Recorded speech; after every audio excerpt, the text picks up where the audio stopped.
This summer, I traveled to Istanbul, in Turkey, with my good friend Katerina, to explore all the most famous attractions of this fascinating city.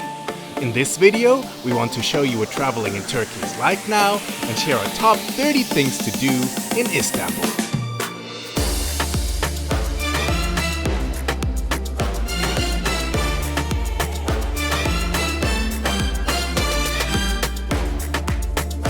Hello and welcome to Istanbul. I'm Max Nomad. And I'm Katerina. And for the next few days, we'll show you all the best sites to visit and all the best things to do here in Istanbul, Turkey. And as always, we start with a true highlight, and you can already see it there, right there behind us. This is the Hagia Sophia. The Hagia Sophia is the ultimate symbol of the architectural and historical richness of Istanbul. Originally constructed as a Christian basilica in 537 AD by the Eastern Roman Emperor Justinian, it was transformed into a mosque in 1453 following the Ottoman conquest of the city. The building was later turned into a museum by President Atatürk in 1935 and then reconverted into a mosque in 2020 by President Erdogan.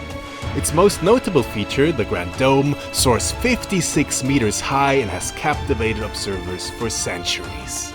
The interior is adorned with striking Christian mosaics as well as golden Arabic medallions, showcasing its complex, religious, and cultural heritage. We left the Hagia Sophia, and after a short walk, we arrived at another very important religious site. Next up, we're going to visit the beautiful Blue Mosque. It was the big project of Sultan Ahmed at the beginning of the 17th century. It is only Ottoman mosque with 6 minarets.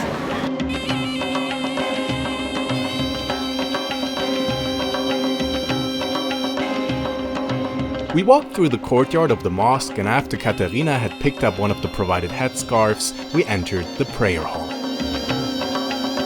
Officially named Sultan Ahmed Mosque, the Blue Mosque was opened in 1617 by Sultan Ahmed I in hopes of soliciting God's favor after a series of military defeats.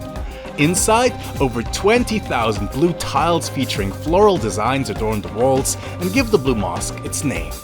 It was the first mosque in the world to feature 6 minarets, just like the holiest mosque of Islam in Mecca. After being criticized for its presumption, the Sultan had a 7th minaret built for the mosque in Mecca, which was part of the Ottoman Empire back then. After a short walk through the beautiful Sultan Ahmed Park, it was time for a little break. Now it's time for ice cream, and I'm excited to try it here in Turkey.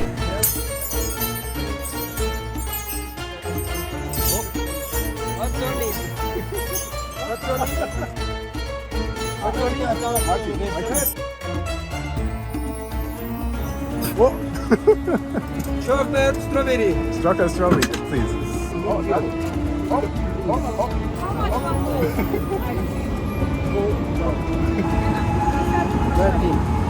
Thank you so much. Thank you. Thank you so much. Oh, no. Oh, he's nicer to you than to me. Thank you so much. It was very fun. That ice cream was really hard to get. I'm glad we got it in the end. It was really funny. So how is the ice cream? Very good. I like it.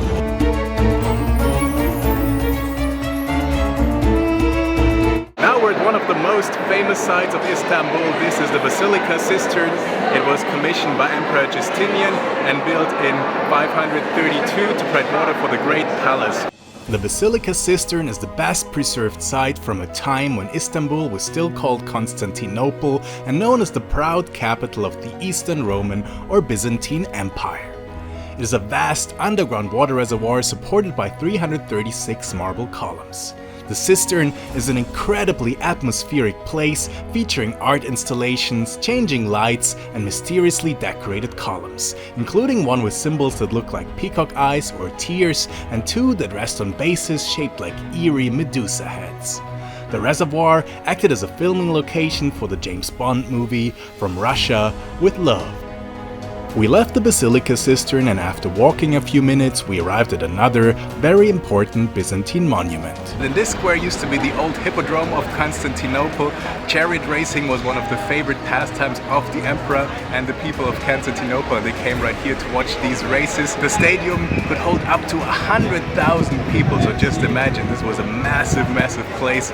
First begun by the Roman Emperor Septimius Severus, the Hippodrome was expanded massively after Emperor Constantine decided to make Constantinople the new capital of the Roman Empire in 330 AD. Precious works of art from all over the empire were brought to decorate the Hippodrome, including the serpent column from Greece and the obelisk of Theodosius from Egypt. The so-called walled obelisk on the square used to be coated with gilded bronze plaques, which were looted by crusaders during the Fourth Crusade in 1204. And now we will continue to the archaeological museums.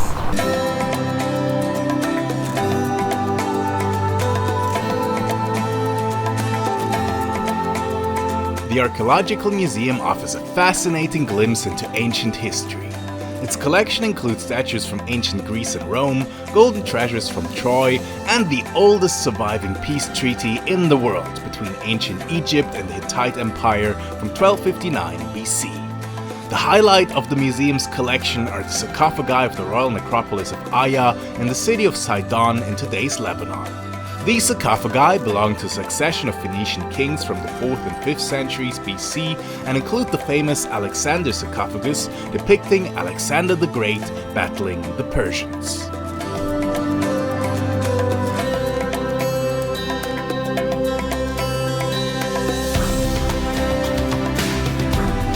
We left the museum and said hello to a friendly cat we met on the way.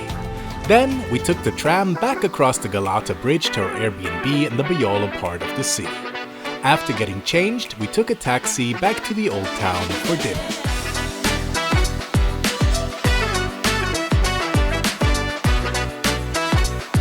So now we're at a very famous traditional Turkish restaurant called Hamdi. And we are really lucky because we got the best table in this restaurant with amazing view. I really fall in love.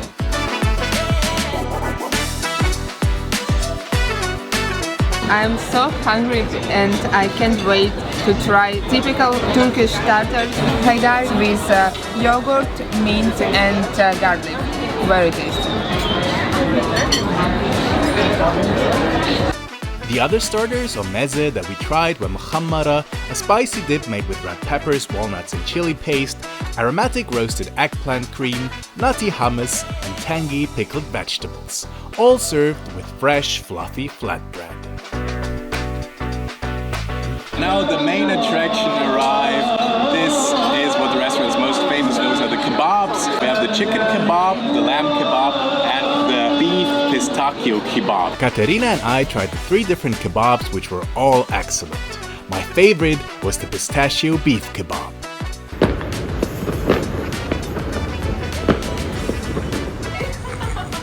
I'm very happy after eat. I can tell, so much more energy. Yes.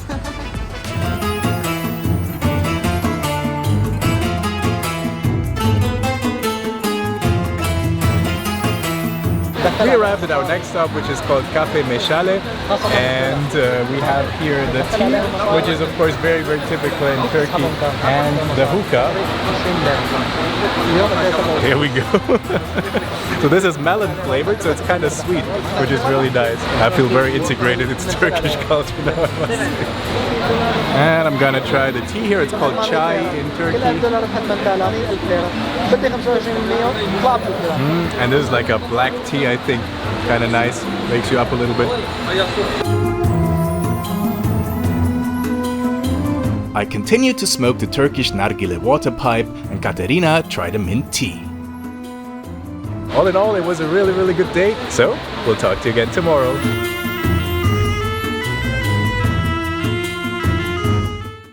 Istanbul is a cat city. A lot of cats, and we decided to buy some eat. Oh, wow! Let's go. We can find other cats. Let's get very hungry.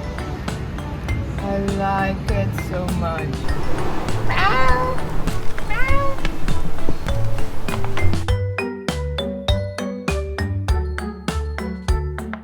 Today we're starting the day with a Turkish breakfast, which is huge, as you can see, with so many different things.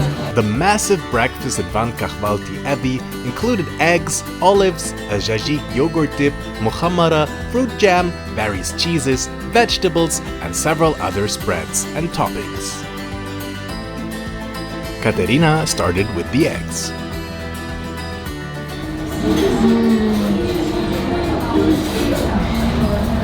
I like it. And we have the cream here and the honey next to it, and this is a very good thing to mix them two together.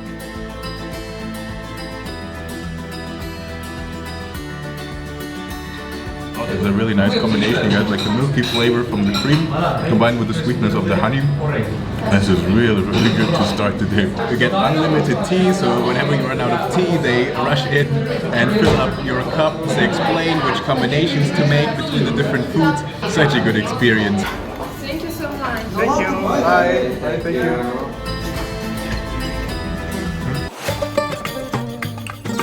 We took the tram across the Galata Bridge to get to Istanbul's Old Town.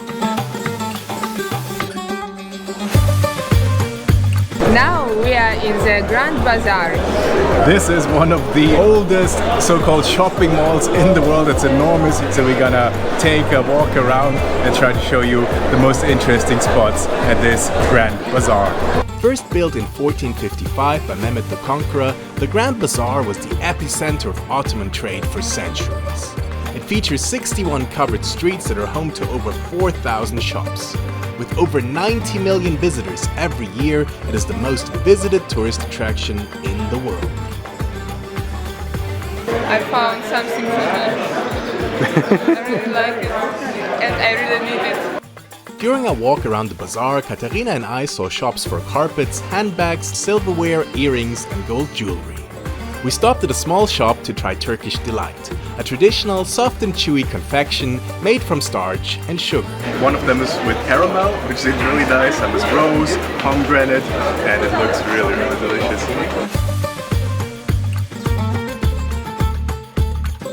Next, we stopped at a small tea shop. This is my special mix. Like I tried before maybe 10 times, but this is the best. I put pomegranate, pineapple, strawberry, a little bit of apple and mulberry, and only a little bit of kiwi.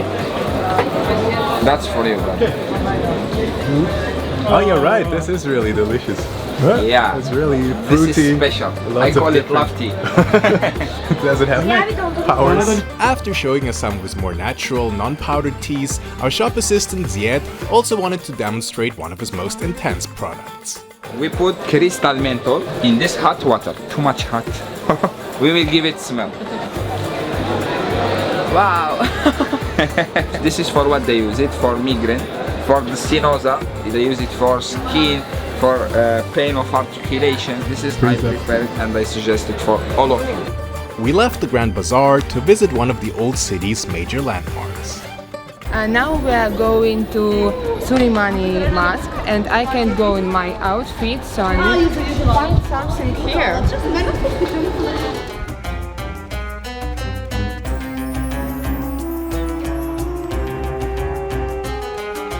Commissioned by Sultan Süleyman the Magnificent and completed in 1557, the Süleymaniye Mosque is the largest Ottoman-era mosque in the city. Its elegant, symmetrical structure features a vast central dome, 4 towering minarets, and an open, airy prayer hall decorated with intricate Iznik tilework. Nestled on a third hill of Istanbul, the mosque offers panoramic views of the Bosphorus and the Golden Horn. We exited the mosque and took a quick look at the cemetery that is home to the tombs of Süleyman and his wife Haseki Hürrem Sultan.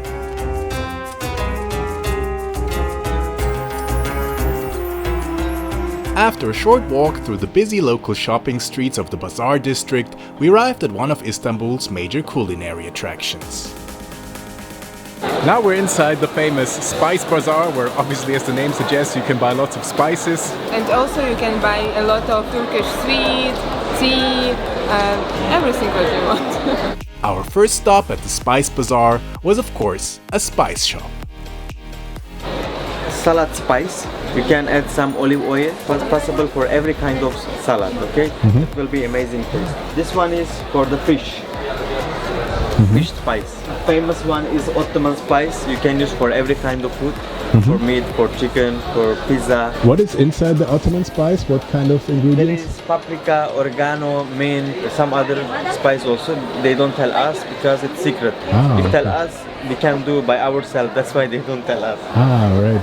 And then we went to try the most famous Turkish sweet. And that's of course baklava. So we have the traditional one here that has pistachio on the inside, but then there is like double pistachio baklava right here.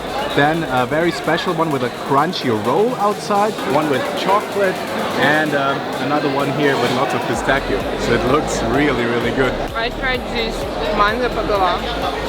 It's the best baklava because I never tried it before. Some new flavor for me. That's good. Really like it.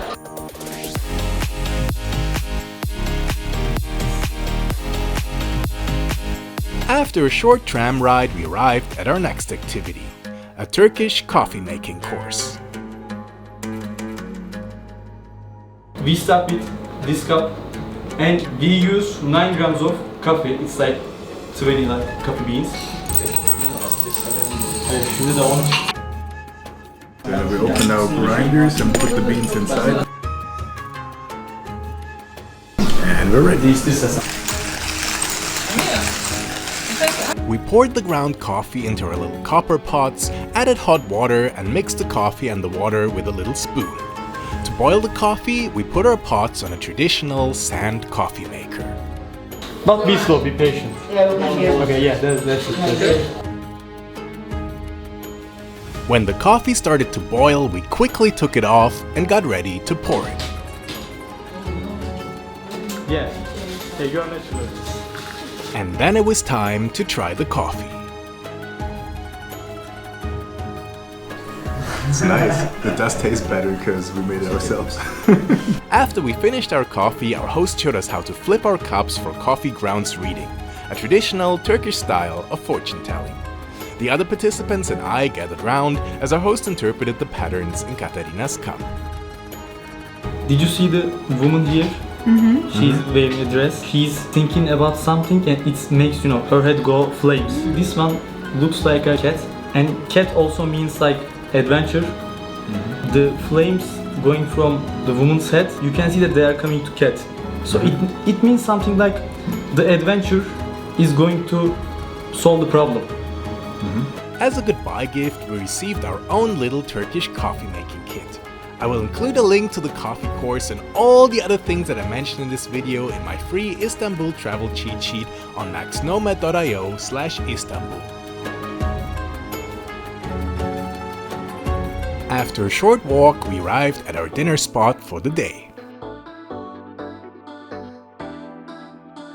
Of course, here in Istanbul, we had to try the most typical street food, and that's the Döner Kebap. Döner Kebab, that means that it's spit roasted meat of either chicken, veal, or lamb, and we got the variety here with chicken. We got the dürüm style, which means it's in a wrap, and I can't wait to try it. You have like the meat in the middle, then there's some vegetables added, some tomato, some cucumber, and it's really good. And we're now about to visit the Galata Tower. The Galata Tower was built in 1348 as part of the city fortifications for the Genoese part of Constantinople, and it is a major landmark of the city today. We got our tickets, took the elevator, and walked up a few stairs to reach the viewing platform. I think it's the best view in Istanbul right here.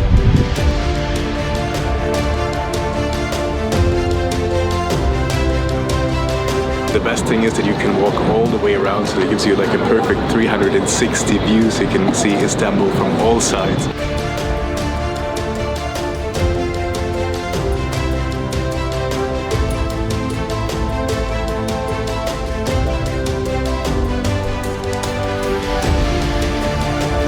On our our way back down, we visited the Museum of the Tower, which has interesting historical exhibits, like a piece of the boom chain that was once used to protect the harbor of Constantinople, and an exhibit showcasing the flight of Hersafin Ahmet Çelebi, a 17th century scholar who allegedly flew from the tower across the Bosphorus using a large glider.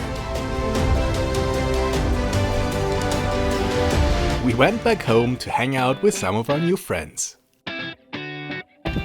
This is all my kids. After getting changed, we headed back to the area around the Galata Tower.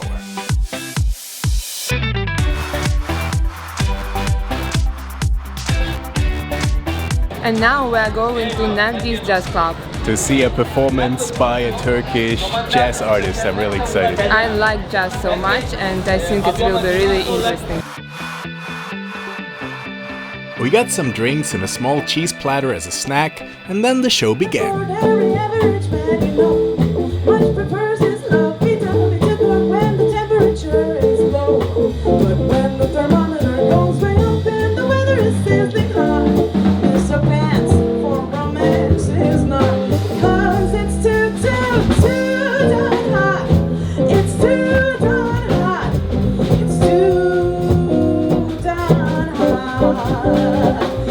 Today we start our day at the Topkapi Palace.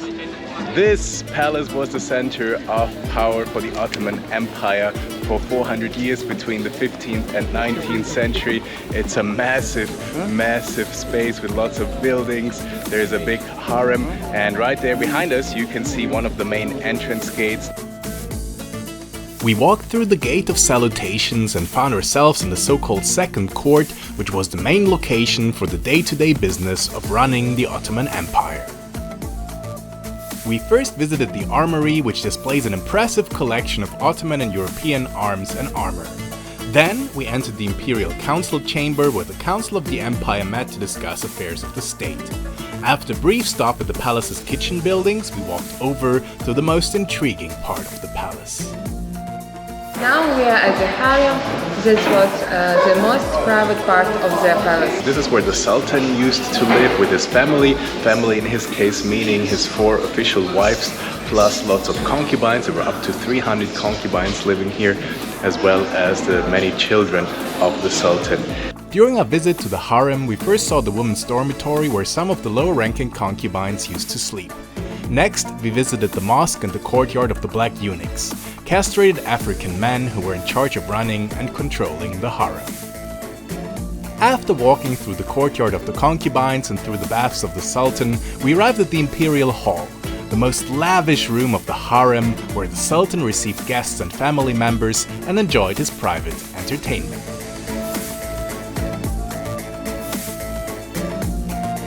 We left the harem to check out the palace's vast collection of imperial robes and uniforms before marveling at the precious artifacts inside the imperial treasury, including the Topkapi dagger and the spoonmaker's diamond.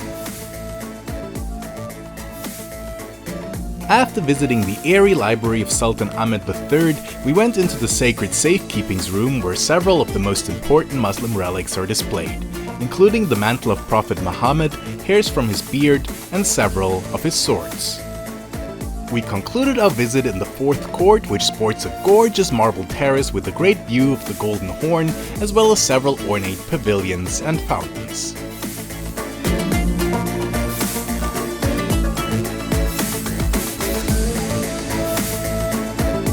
After we visited the Topkapi Palace, we decided to try some more local sweets. And we're gonna have a little break here at the Mado Cafe, which is particularly famous for its ice cream and of course baklava. But we have so much baklava already on this trip that we might try some other traditional sweets here today.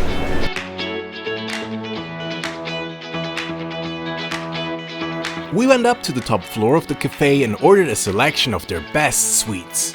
Our waiter was happy to explain everything. This one, Mado Cafe special gourmet. With inside we have pistachio. This is Katmer chocolate. Kunefe is very, very delicious. Another got ice cream with inside milk, honey, and together making is the best one. Welcome to Mado Cafe. Thank you so much. Katerina started with the burma künefe with cheese and put some ice cream on top.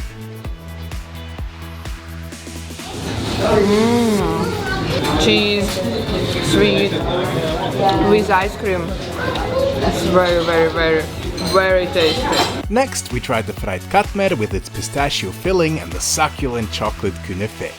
And then it was time for Mado's main specialty. The famous dondurma, so the Turkish ice cream. I think this is strawberry here. Oh man, amazing.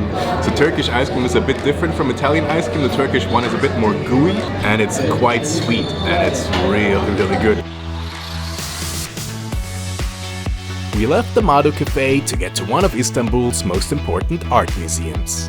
And now we're gonna visit the Pera Museum, which is very famous for its Turkish Orientalist paintings from the 19th century, where you can learn a lot about Ottoman life during that time, and it also has excellent temporary exhibitions on its upper floor. We started our visit on the top floor and saw the impressive and slightly mystical photographs of the Göbekli Tepe excavation site by Isabel Munoz.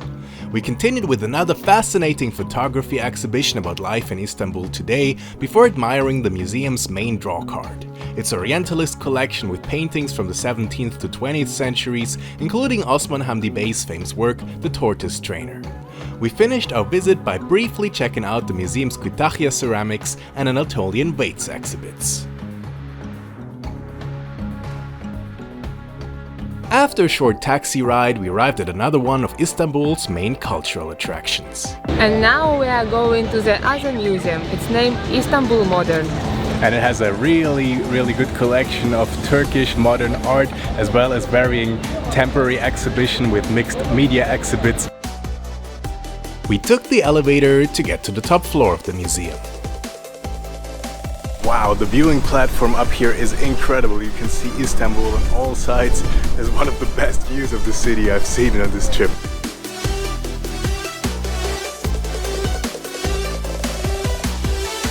Katerina and I enjoyed the vast collection of the museum that includes figurative and abstract paintings by contemporary Turkish artists, as well as many creative installations. My personal favorite was a room with atmospheric music and blue projections that allowed visitors to become part of the art themselves.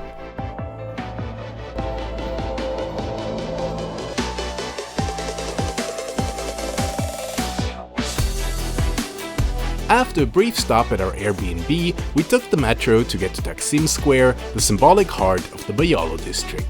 And we are on the big street here, Istiklal Caddesi. It's a great street for going out tonight. Lots and lots of clubs, bars and restaurants. And I mean, the atmosphere is just insane. It seems like all of Istanbul is going out here every night. It's so busy. Really cool place. After a trolley ride down Istiklal Caddesi and a short walk, we arrived at the charming Eleos Restaurant that specializes in Greek-Turkish fusion food.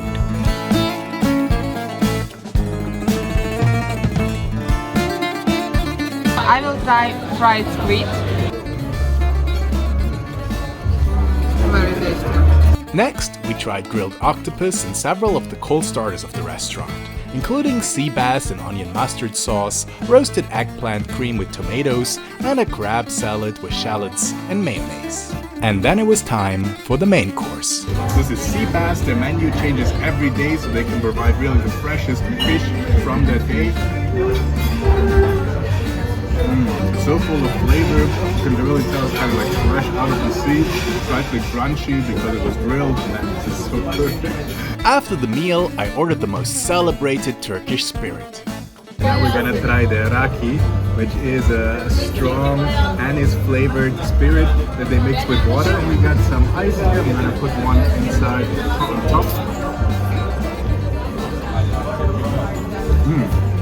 And has this very typical taste, kind of tastes like liquid licorice with alcohol. Really kind of sweet, very refreshing with the ice, and I like this one a lot.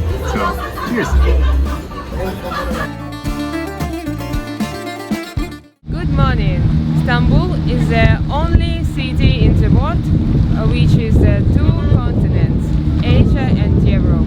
Yeah, in the past few days we've been discovering the European side, and today we're gonna discover the Asian side. We're gonna take a boat trip up the Bosphorus Strait over to the Asian side, and we discover all the amazing sights on that side of the Bosphorus.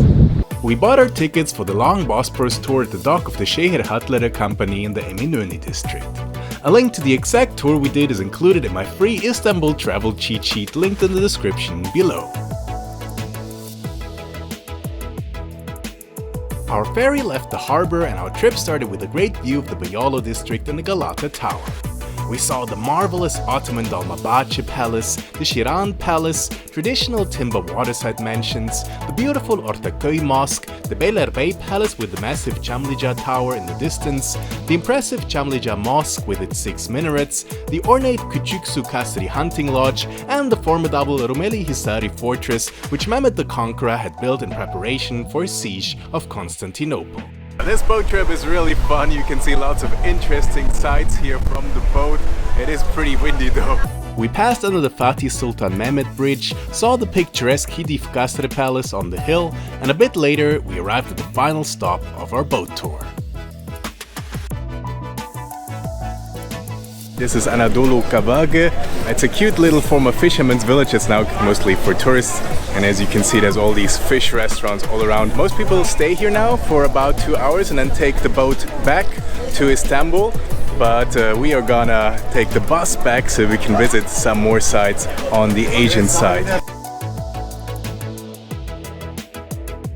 We tried the pretty simple seafood, and after finishing our meal we took bus 15A to Kanlıca to start our journey back south.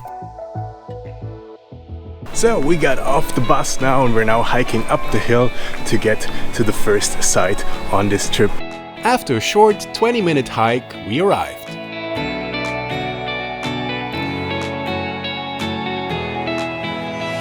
This is the Hıdiv Kasrı. This was built by the last Khalifa of Egypt. The Khalifa was the ruler of Egypt during Ottoman times. Egypt was part of the Ottoman Empire, and he built this little cute palace as a summer residence for himself and his family. Constructed in 1907 in a gorgeous Art Nouveau style, the Hıdiv Kasrı enjoys a privileged location high above the Bosphorus. It is surrounded by an idyllic park and currently mostly used for private events like weddings. Right next to the Hıdiv Kasrı, there is a cute cafe where they also have ice cream. I got pistachio, almond, honey, and chocolate. Especially the honey almond is really, really delicious. And of course, the chocolate sauce that makes it even better. We walked back down to the bus stop and took bus 15 to get to our next destination.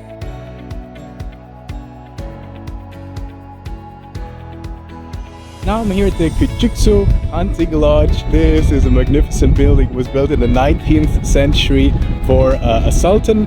In early times there was a simple wooden hunting lodge here, but this sultan had this hunting lodge built in the elaborate Rococo style, and as you can see, it's absolutely gorgeous next to the water and looks a bit like the home of the Disney princess. After briefly visiting the inside of the palace, we took the bus again to get to a bigger and more lavish Ottoman residence. This palace with the Baroque style. Commissioned by Sultan Abdülaziz, the Beylerbeyi Palace from 1865 was used as a summer palace and to host the visiting heads of state. It is now situated just north of the first Bosphorus Bridge and offers spectacular views of Istanbul's famous strait. The interior of the palace showcases a fascinating blend of Western and Oriental design elements, with grand halls, representative staircases, and stunning ornate ceilings. A special feature are the 2 bathing pavilions, one for men and one for the women of the harem. I really like this palace. It was beautiful. I think the most beautiful palace that we saw in the Istanbul.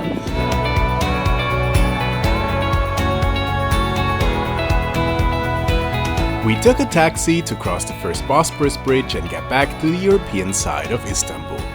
So as you can see, we went home, we got changed, and we're back on the main street. And now we are going to the rooftop bar.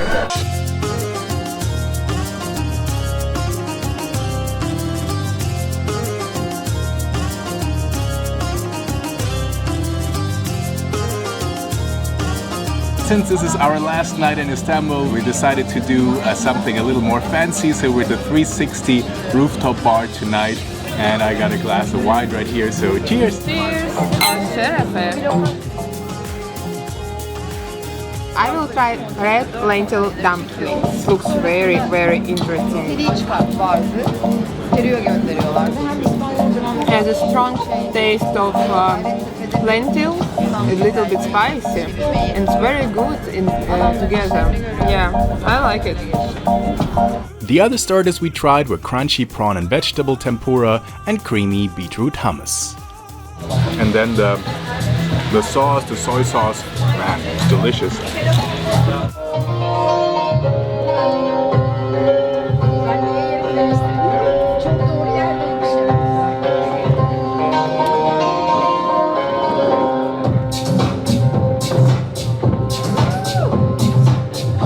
And the main course arrives, and this is a kebab, beef with different kinds of peppers and onions, some pita bread, and some lamb köfte with a traditional Turkish bean salad. It looks so good. I'm gonna start with the kebab.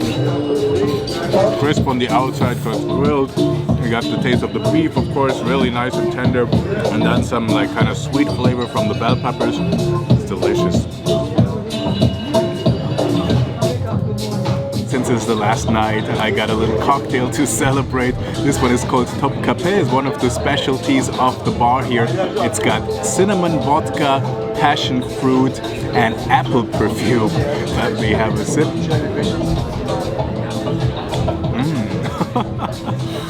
Wow. It tastes a bit like an apple strudel, like cinnamon, apple. Really nice flavor combination. So cheers to our last night in Istanbul.